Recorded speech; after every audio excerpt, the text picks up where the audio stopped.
voy a hablar de la regulación de los intereses moratorios y del vencimiento anticipado que se realiza en el proyecto de ley de contratos de crédito inmobiliario y que no está en la directiva. Esto es una novedad que introduce nuestro legislador para tratar de solventar problemas puramente nacionales, para intentar evitar el boom de las cláusulas abusivas relacionadas con estos dos supuestos. Tenía una presentación básica del contexto. Me voy a limitar a decir que los intereses moratorios han sido declarados abusivos. Para esto se introdujo en la Ley 1/2013 un límite en el artículo 114.3 de la Ley hipotecaria para préstamos concedidos para la adquisición de la vivienda habitual y garantizados con la misma vivienda habitual a 3 veces el interés legal del dinero. Era un límite máximo, pero podría pactarse perfectamente uno inferior. Por su parte, el Tribunal de Justicia de la Unión Europea vino a decir que este artículo no servía como límite de abusividad, es decir, que unos intereses moratorios que respetaran este límite podrían ser abusivos y ser declarados abusivos por el juez nacional. Entonces, esto básicamente se traduce en que no puede quedar predeterminado el nivel de abusividad de unos intereses o de una cláusula legalmente, legislativamente, y por lo tanto nuestro Tribunal Supremo adopta un criterio propio retomando el que ya hubiera tomado para los préstamos personales. Este criterio es que el interés moratorio resultará abusivo en los préstamos con consumidores cuando superen 2 puntos porcentuales al interés remuneratorio.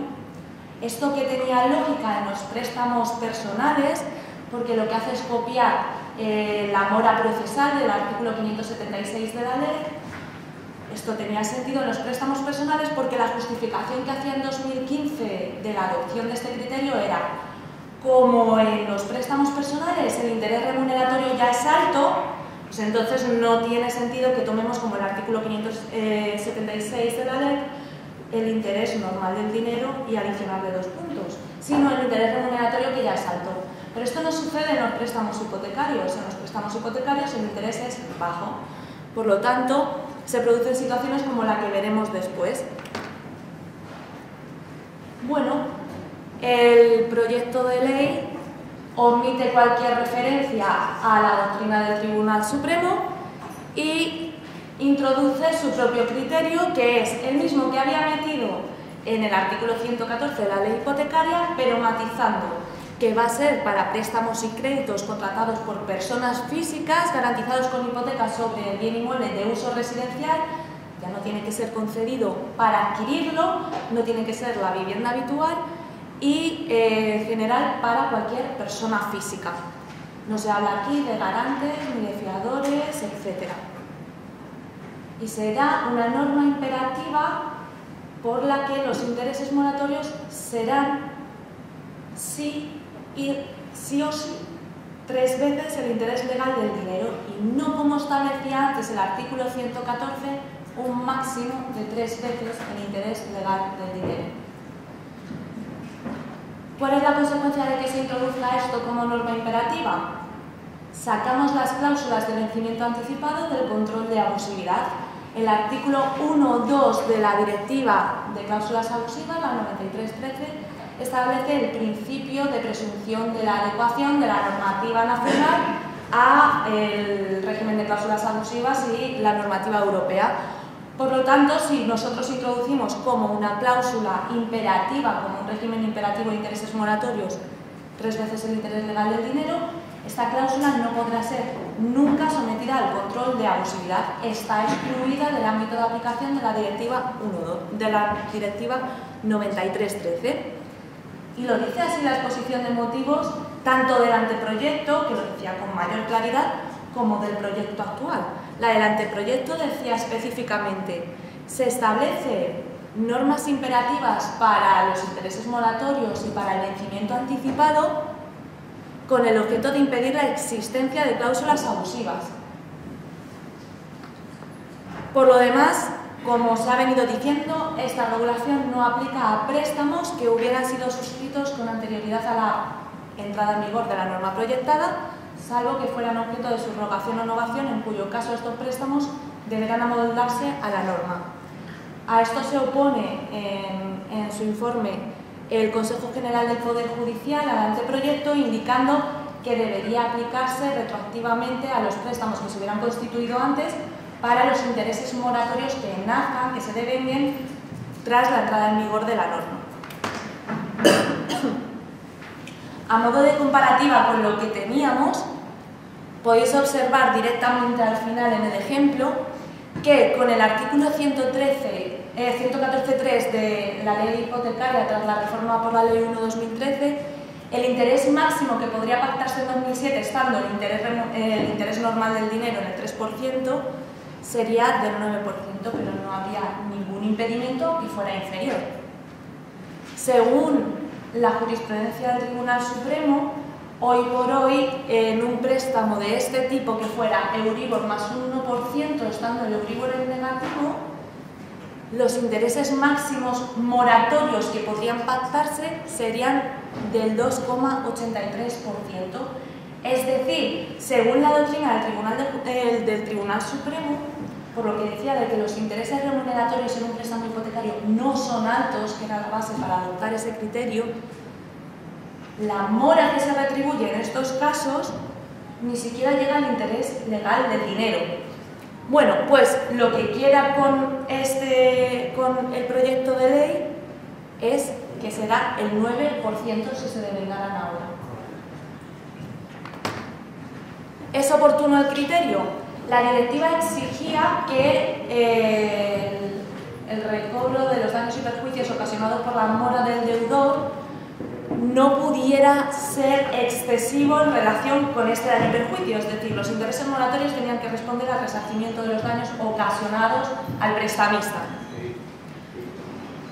Si los Estados miembros decidieran aplicar intereses superiores o aplicar un recargo, deberían establecer un límite, pero como vemos, cuando nuestro prelegislador establece 3 veces el interés legal del dinero, no dice si esto está resarciendo los daños, porque se supone que esto resarce los daños del prestamista, 3 veces el interés legal del dinero, ni qué parte de ese 3 veces el interés legal del dinero resarce daños y qué otra parte es punitiva. De esto se han quejado tanto el informe del Consejo General del Poder Judicial como el dictamen del Consejo de Estado, que dicen que este precepto carece de toda lógica y que se debería haber seguido la doctrina del Tribunal Supremo. En mi opinión, no se debería haber seguido tampoco la doctrina del Tribunal Supremo, porque hemos perdido la base de adicionar los 2 puntos sobre el remuneratorio que se tomaban los préstamos personales, que aquí no son altos. Por lo tanto, no veo ningún inconveniente en aplicar directamente el criterio del 576, que además integraría la doctrina del Tribunal Supremo, esa adición de los 2 puntos porcentuales sobre algo, con nuestra norma supletoria para la regulación de los intereses moratorios, el 1108. Entonces, de acuerdo con este criterio, nos aseguramos que al menos el banco va a cobrar el interés legal del dinero. Recordad que se está produciendo un incumplimiento contractual que merece ser resarcido, el daño producido, con un incremento ordinario, 2 puntos por encima de ese nivel mínimo. Pasamos ya a la cláusula de vencimiento anticipado. Mínima contextualización. Antes del 2013 se permitía vencer anticipadamente el préstamo por incumplimiento de cualquier parte de capital o intereses. Se reforma esto también con la Ley 1/2013, exigiendo que el incumplimiento sea equivalente a 3 mensualidades o a un importe equivalente a 3 mensualidades. Y surgen los problemas, y el problema esencial es, y todos los préstamos que teníamos suscritos con anterioridad, que son los que se están venciendo anticipadamente ahora y son los que se están ejecutando, ¿qué hacemos? Esto es un criterio de abusividad. Tengo que ver, yo juez, si esta cláusula es abusiva porque permite vencer por el incumplimiento de cualquier parte, o tengo que atender a la actitud del acreedor, es decir, a cuánto tiempo espero para efectivamente vencer.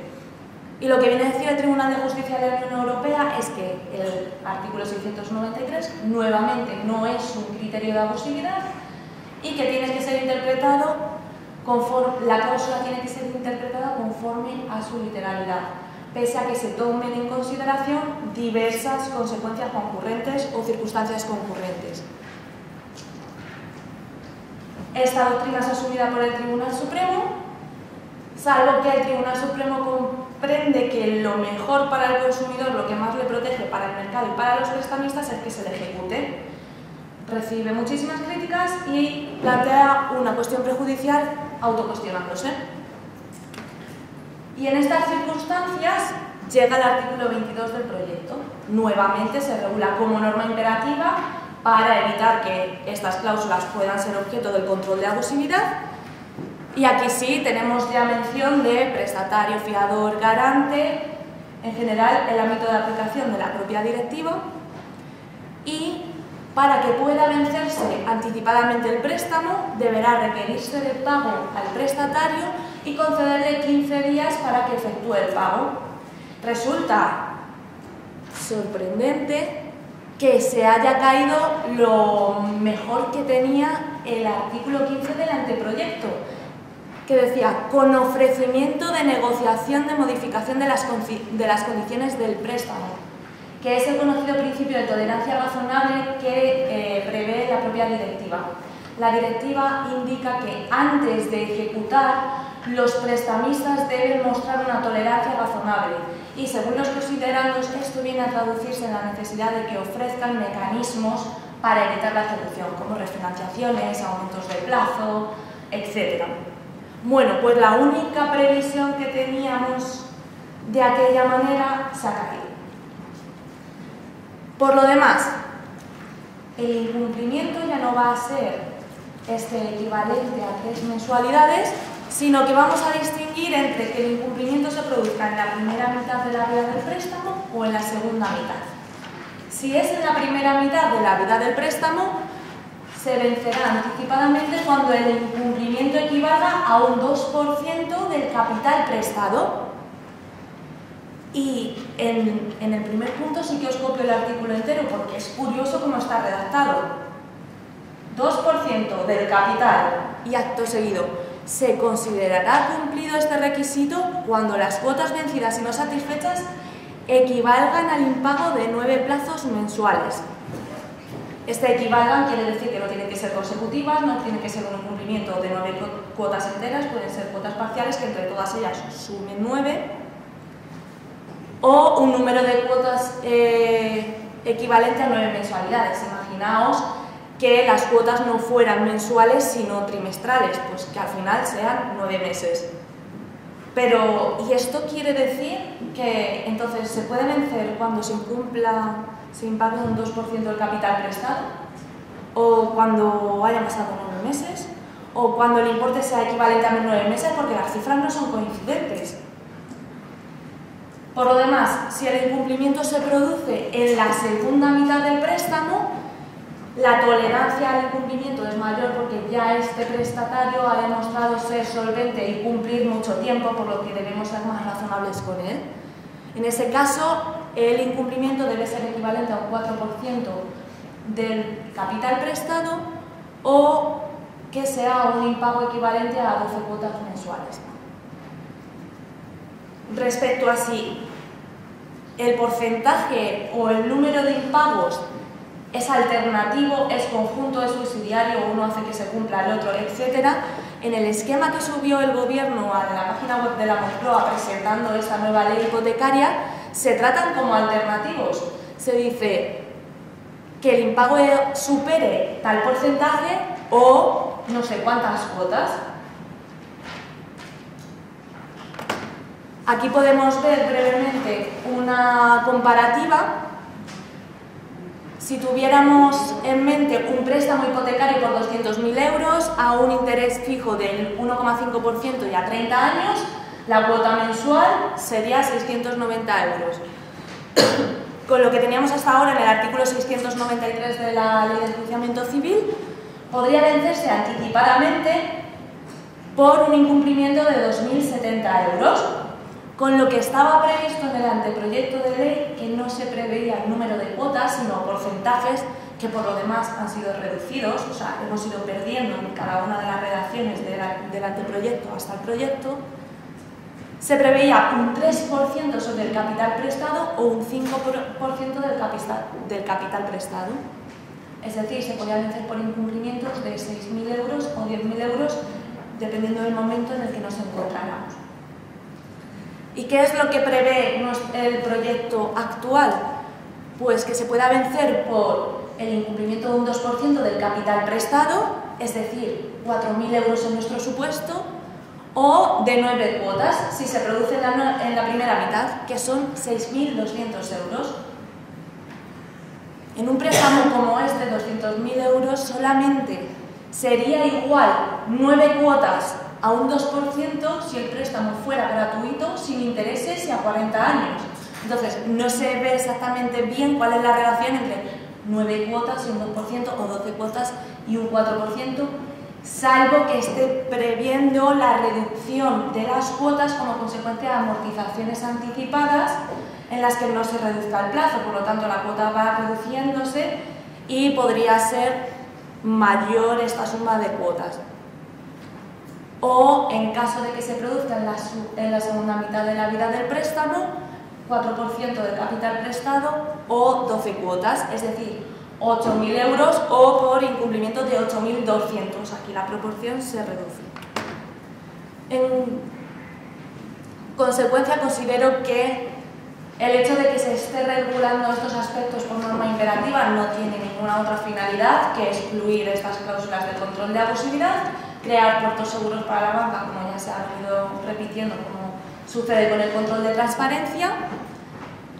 En relación con los intereses moratorios, además, no queda para nada claro cuál es el perjuicio que se está tratando de reparar con 3 veces el interés legal del dinero, si hay una parte punitiva, si no la hay. Resulta positivo el hecho de que en el vencimiento anticipado se haya incrementado el importe por el que puede declararse vencido anticipadamente el préstamo, y además esto que se extienda no solo a consumidores sino a personas físicas en general, lo que podrá ser opuesto también en el trámite de ejecución por el resto de garantes que fueran personas físicas.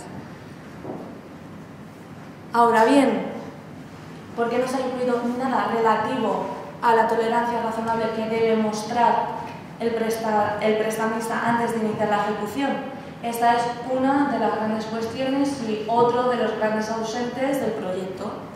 Y sin más, estoy a vuestra disposición si tenéis alguna duda. Muchísimas gracias.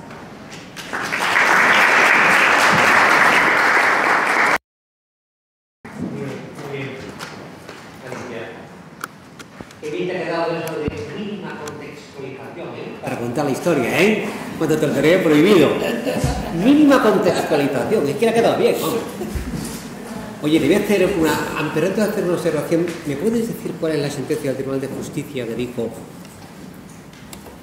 que el artículo 693.2 de la LEC, en la versión del año 2013, o sea, en los 3 plazos, que dijo que no era una norma imperativa del artículo 1.2 de la directiva?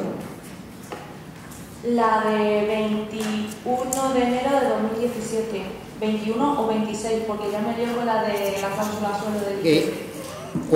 ¿Qué nombre tenía? Vendía Barcelona. Banco Primus, ¿no? ¿Eh?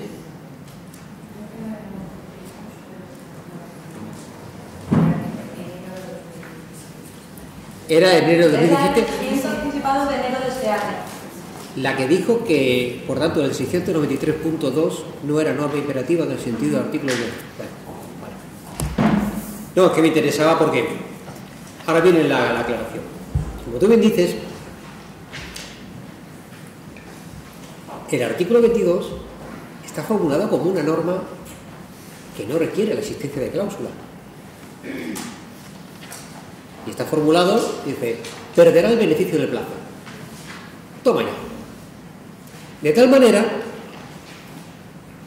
que ni tan siquiera hay una posibilidad de que el acreedor y el deudor pacten que no perderá el beneficio del plazo, aunque impague, o que pacten que solo perderá el beneficio del plazo cuando deje de pagar a 40 cuotas. O sea, no nos permiten ninguna modificación en contrario de la norma, en beneficio del consumidor. ¿Vale? Pero claro, esto es absurdo. Yo no sé qué piensa Encarna, pero esto es completamente absurdo. Te digo más, en el derecho hipotecario actual, si yo no tengo una cláusula de vencimiento anticipado, yo no puedo ir a la ejecución con un vencimiento anticipado, diga lo que diga el artículo 22.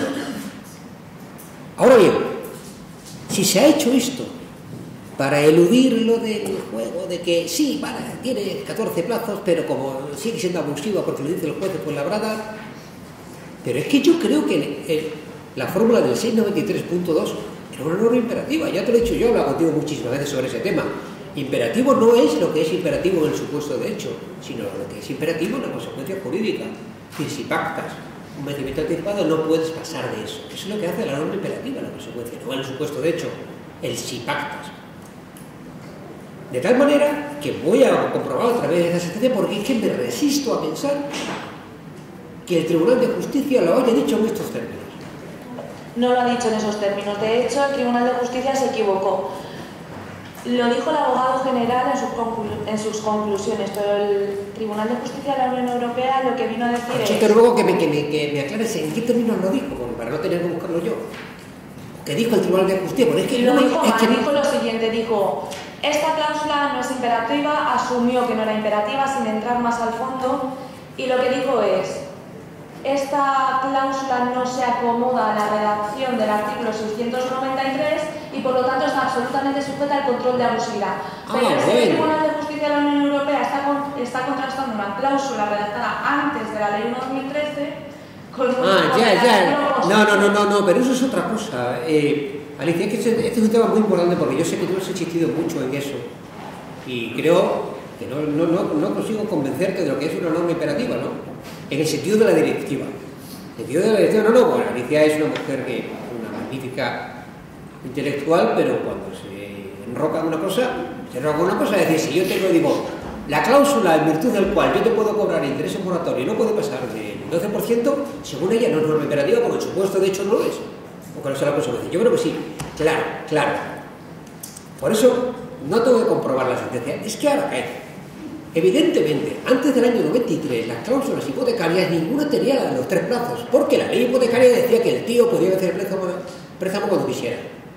Entonces, como el Tribunal de Justicia, yo te lo dije algún día, lo cual es muy creíble porque sabe muy poco de derecho español, cuando leyó el 693.2, el 17, no sabía que lo habían cambiado en el 13, entonces dijo, caray, esta cláusula hipotecaria que se redactó en 2009 no se parece al 693.2 nuevo, por lo tanto no está cubierta por el artículo 1.2 de la directiva.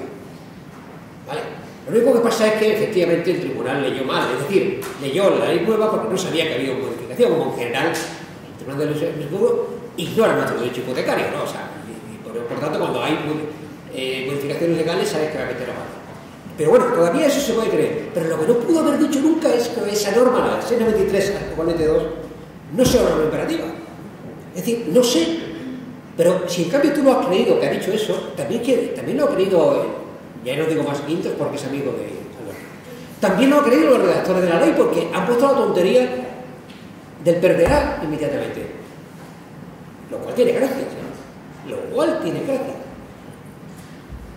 Porque, perdona, porque además, aunque tú te refugiaras en eso, en ese juego de lo que es imperativo o no es imperativo,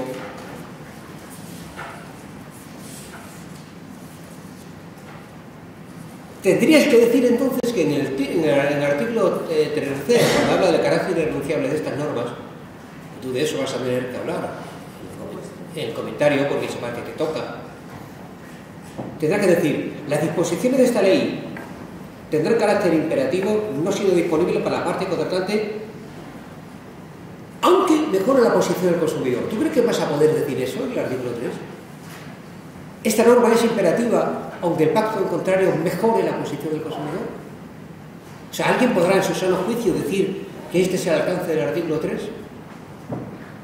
Porque eso es lo único. Es decir, si mantenemos que el concepto de imperatividad es lo que cree el gobierno haber leído en la sentencia del 2007 y por eso no ha puesto la cláusula de vencimiento anticipado, he puesto que perderá directamente el vencimiento anticipado, entonces habrá creído también que el artículo 3 es eso, que no admite cláusulas en contrario en favor del consumidor. Con lo cual, es una situación, no sé, tú sí has seguido al siglo XXIII. Retocan el artículo 3, porque es absurdo que el acreedor también esté favorecido por la imperatividad. O sea, es absurdo, ¿no? No, pero ¿tú qué piensas del siglo XXIII? ¿Tú piensas que esa es una norma imperativa? La actual que tenemos, el que dice no podrá la cláusula tener... Déjame dar mi opinión un segundo. Yo opino que no es imperativa, igual que lo hace el abogado general del tribunal, porque no aplican, o sea, lo que ella dice es que tienen que ser normas imperativas que apliquen en defecto de pacto. Y el artículo 693 exige pacto que conste inscrito en el registro, si no hay pacto no hay. Pero que una norma, pero ya te he dicho mil veces, una norma imperativa no se aplica en defecto de pacto, será la dispositiva la que se aplique en defecto de pacto. Una norma imperativa se aplica por independencia de pacto.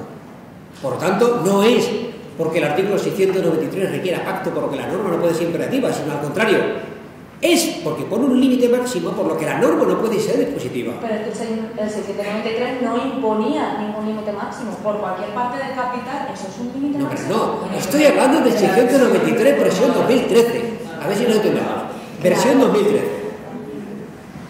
Pero lo que estamos diciendo es las que son redactadas antes de sí, la ley 1. Pero lo que le pasó al tribunal en el 17, lo que le pasó al tribunal, no sabe derecho español ni derecho transitorio español, es que cogió la cláusula. Dice, esto no cabe con el 693.2, ahora, nuevo, que me han traducido al inglés ahora. El traductor del tribunal que no tiene tampoco ni puñetera idea de que ese texto es el del 2013, no el del anterior. Y claro, por eso no cuadra. Pero si la cláusula hubiera cuadrado, bastamos y solamente para 3 meses, ¿cómo va a decir el tribunal que esa norma no es imperativa? Pero la que nos interesa no es esa, es el 693 antes de ser reformado. Que eso ya pasó en la historia, no. Lo que nos interesa para ver si el carácter de la norma es imperativa o dispositiva es el nuevo. Porque el nuevo es el que nos aboca a la situación actual del artículo 22, a la ridiculez de decir que el deudor perderá en todo caso el beneficio del plazo. Y no queremos decir, el deudor perderá el beneficio del plazo, solo si. También se ha pasado la cláusula. Lo que se ha planteado en las cuestiones prejudiciales es en la redacción anterior, que son las cláusulas que están llegando a los juzgados, no las posteriores. Pero mujer, que no me estás entendiendo. Que yo ya sé lo que pasaba en el año 63, antes te digo, que lo que nos aboca a una redacción del artículo 22, donde no se prevea que el vencimiento anticipado tiene que ser una cláusula, es que se está leyendo mal la sentencia del 17. Se está leyendo mal la sentencia del 17 diciendo el 693.2, versión año 13, no es imperativo. Y eso no lo ha dicho nunca el tribunal. Nunca. Ni puede decirlo. Pero a lo mejor piensa Guindos que no hay que descartar que lo diga. Por tanto, como ya no te refieres a Guindos, que es amigo de verdad. A quien esté detrás de... No, puede ser, pero es que... Bueno, vamos a curarnos en salud disponiendo imperativamente que todos vencen. Claro, esto es lo que pasa que chirría en lo que estamos diciendo, ya no cabe en negociar. Tú fíjate... A lo mejor solo hay que tocar el artículo 3 de la ley para decir no, que la norma es imperativa. No, pero entonces vendrá el listo y dirá, pero eso no es imperativo, es el sentido del artículo 1 de la directiva. Y como ya no es imperativo el artículo 22, aunque tú le metas 9 plazos, yo que soy el juez de la verdad digo que tiene que incumplir al menos 48. Y si no, es abusiva la cláusula. Esa es la historia. La historia es que, como consideran que imperativo es esto, y tiene que ser forzosamente así, lo hacen para que no venga el juez de Fuenlabrada a meter una abusividad aunque hayas incumplido 9 plazos. Y por cierto, yo sí que creo que el juez de la ejecución sí que está obligado por esta ley también, ¿no os parece?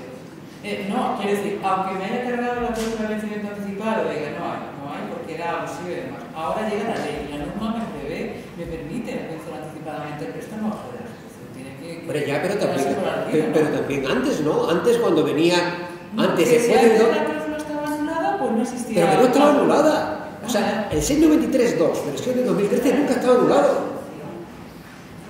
Yo no, la versión de 2013 nunca estaba anulado. Y siempre ha sido norma imperativa.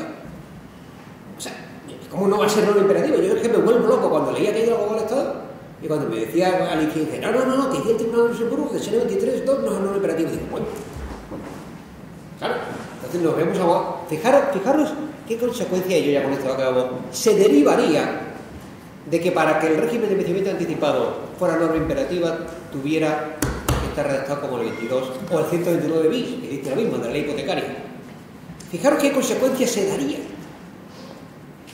El banco, llegado el noveno impago, dice, bueno, este es buena gente, está pasando por una mala época, pero va a salir adelante. No le vence anticipadamente el préstamo. Sanción del Banco de España por incumplimiento de una normativa sectorial y el mercado bancario. ¿Incumplimiento?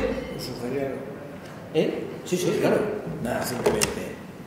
Al 3, porque no se le mete lo que hay desde el 1980 en el artículo 2 de la ley de contrato de seguro, salvo que sea más beneficiosa para el cliente. Pues digo yo, pues no se le mete. No, claro, yo creo que para no está desde el 80. Claro, para que te digan, pues la cláusula esa entonces ya no es imperativa. La que te impone 9 meses máximo. Porque como puedes pactar otros máximos.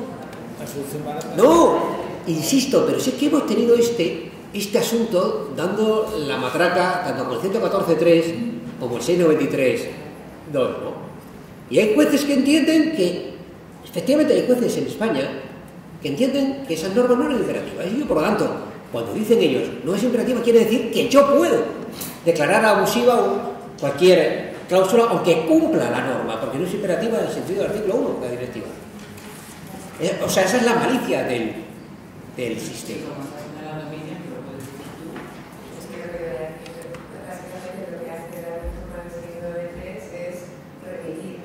Sí, eso sí. Sí.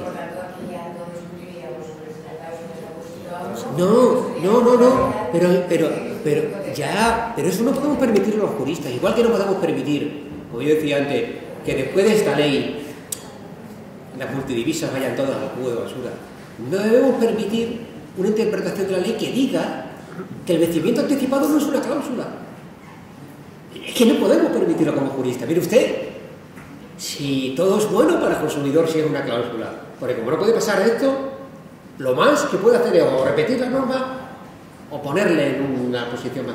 Pero ¿cómo no va a ser una cláusula de contrato? O sea, ahora mismo imaginaos, voy en el contrato de hipoteca y digo, vencimiento anticipado. Como a los notarios les gusta mucho y a los bancos reproducir normas, voy y reproduzco cláusula de vencimiento anticipado, el 22. Toma ya, te la anulo por abusiva, porque es una cláusula lo que has metido, mientras que el 22, si no hubieras metido, es norma imperativa. ¿Sería abusiva? No, sería abusiva si el juez fue la verdad y dijera 9 plazos, eso es muy poco, 25 plazos. Y mientras no ponga 25 es abusiva. Pero creo que lo que intentaba decir Alicia también era que son los casos de requisito de la ejecución hipotecaria, que era 693, y otra cláusula de ordenamiento que diga esta cláusula vale o no vale. ¿Pero qué más da? Si todo esto lo vas a ver en fase de ejecución. O sea, es el juez de la ejecución el que te va a machacar. No es el juez mercantil que va a hacer el control de condiciones generales, es el juez de la ejecución, el juez de Fuenlabrada, que es un tipo especialmente nocivo. El juez de Fuenlabrada es el que te lo va a ver bien de ejecución, lo de las 3 cláusulas, lo de las 3 impagos. El que te va a decir que a pesar de que lleves 9 meses sin pagar, sin embargo es abusiva cualquier cláusula que no te deje estar impagando hasta 50 meses. El límite procesal del procedimiento jurídico, va por encima. Claro, si eso es lo que decían antes, como dice, yo por el 515 puedo aplicar cláusula, puedo hacer, o le doy un incidente procesal y digo, oiga, ¿usted por qué no se opone a eso? ¿Usted por qué no se opone a eso en el 695.4? Y me opongo y declaro sobreseído el procedimiento. O sea que el problema del imperativo y del positivo no es que el banco quiera hacer la puñeta al otro, no, que ya no se va a poder empeorar la situación, lo menos, o sea, siempre va a estar igual o mejor. Es que no se va a permitir ponerle mejor, ni se va a permitir que el banco además tenga tolerancia, porque si tiene tolerancia está infringiendo norma imperativa. Y además es casi peor porque si no eres persona física y no estás en el ámbito de la ley, entonces sí hace falta la cláusula y quizás... Bueno, se tiene que hacer una cosa, ¿no? No, pero seguro que tiene razón en una cosa. El 693.2 ya no va a tener ninguna aplicación residual, ¿no? No habrá algún caso donde haya que conservarlo, porque yo creo que se modifica, pero se modifica para el ámbito de aplicación de la ley. No se modifica para el ámbito de aplicación de la ley, se modifica en general, 693 para vivienda, de consumidores. O sea, si no estamos en el ámbito de la ley, diría yo, hace falta tanto en la escritura y coste del registro, según eso. Si estamos en el ámbito de la ley... Según eso hace falta pacto. No, pero según el 693 hace falta pacto. Si no estamos en el ámbito más o menos... Sí, claro, está muy bien, Miriam, lo que dice. En los términos en los que así se hubiere convenido la escritura de constitución. Pero, si el que se trata de un préstamo partido de esta ley, no vamos a ver.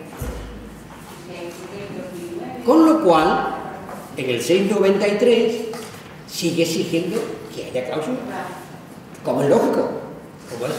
Y no por eso. No, te lo digo porque si no fuera así, el 693 no sería imperativo en el sentido de la directiva, el nuevo, el que van a hacer la ley nueva, porque exige cláusula. Entonces, en fase de ejecución podría venir el juez de palabra y yo digo, pues no señor, me la cargo, con consumidor y con vivienda, por aquí no es uso residencial, y vivienda me la cargo. Porque como aquí se requiere cláusula para la ejecución hipotecaria, y como habiendo cláusula ya no puede haber imperatividad en el sentido que todo el mundo entiende de la ley esta, me cargo. En fase de 695.4 me cargo la cláusula de bien anticipado, aunque esté perfectamente adecuada a los límites de la ley, del artículo 22 de la ley. ¿Entendéis?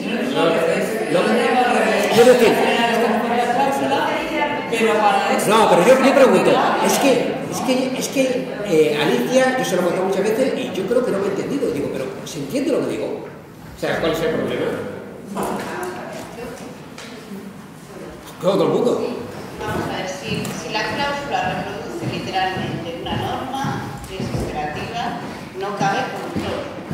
No cabe. Aunque la cláusula... Porque entonces el juez sería el legislador.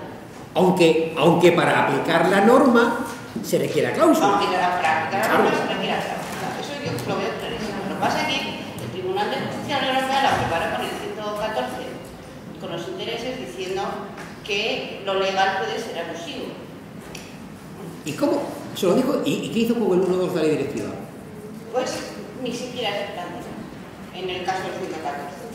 Simplemente dijo que bueno, que era un límite establecido, un límite establecido por el legislador, pero que no medía el criterio de la posibilidad de la posibilidad. Es verdad que lo dijo, sí, es verdad. Y además el legislador español lo defendió diciendo es que esta no es una norma de protección de consumidores, sino solo de adquirentes de vivienda para el préstamo de adquisición, pero la justicia de compatibilidad. Hombre, podría haberlo dicho por esta razón.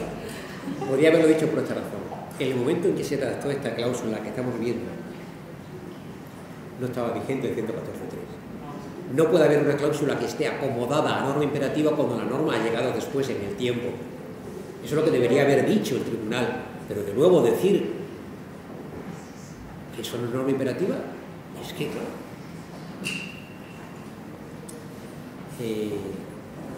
Vale, si alguien quiere. La sentencia aquella decía que era abusiva de la cláusula que reproducía en 1911. Sí. O sea, pero esos son los jueces. Que nosotros lo tenemos claro que si la cláusula reproduce una norma imperativa no cabe control. Pero no se está tan claro. Que no, ya, pero eso lo decía un juez tipo de Fuenlabrada. El juez de Fuenlabrada, de nuestro ejemplo, puede decir lo que quiera, ¿no? Ahí se puede decir la mayor barbaridad del mundo. Yo me preguntaba al Tribunal de Justicia, ¿no? Pero es verdad. O sea, que el juez de Fuenlabrada va a decir que esto es sujeto posible de control de abusividad, no me cabe ninguna duda, ¿no? Ya lo formules como te dé la gana, me lo formule. Eso no te quepa ninguna duda. Y que lo diga también el Tribunal Supremo, especialmente teniendo la gente que tenemos allí, también no me cabe ninguna duda, ¿no? O sea, pero no ese es el problema. A mí me interesaba desde el punto de vista del Tribunal de Justicia, que por lo demás en este tema no es mejor que el Tribunal Supremo, ¿no? O sea, por eso no es insensata. A mí no me parece mala idea lo que habría que tocar es el artículo 3, porque claro, todo lo del código de buenas prácticas, todos los avances que hemos tenido, claro, con esto se pierden, ¿no? Y ya no hay nada.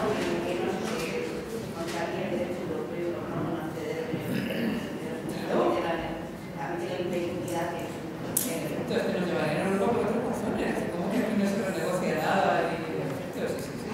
O sea, que yo creo que tomarán el artículo 3 en algún sentido que se entienda bien. Sí, pero claro, con el temor entonces de que venga el temor de la Secretaría de Estado, ¿cómo se llama esta Secretaría de Estado? La que haya hecho esto, el Ministerio de Presidencia para las Administraciones Territoriales, no sé quién es la Secretaría de Estado. Bueno, con el temor de que haya hecho, yo digo, joder, que si hacemos eso, lo mismo ya la norma esa no es imperativa, porque permite un pacto en favor del consumidor, entonces vamos a tener un problema. Es decir,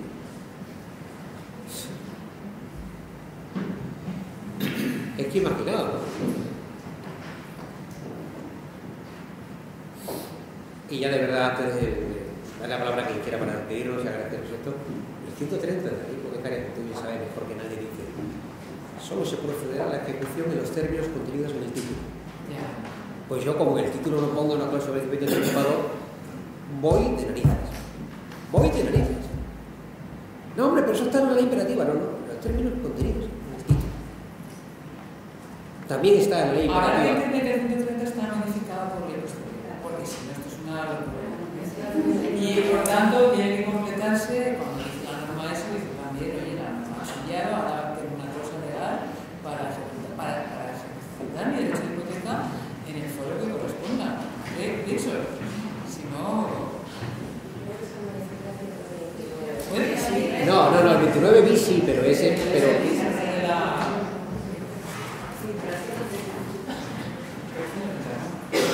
El 130 es el contenido del título. Bueno, acabamos. Muchas gracias por haber estado aquí, por no haber dado ruido. ¿Les ha interesado el asunto? Bueno. Gracias sobre todo a todos los ponentes, ¿no? Por venir aquí al ruedo a capote, ¿no? El tema, había que hacerlo así para que fuera fructífero, porque si no, uno viene, cuenta su historia y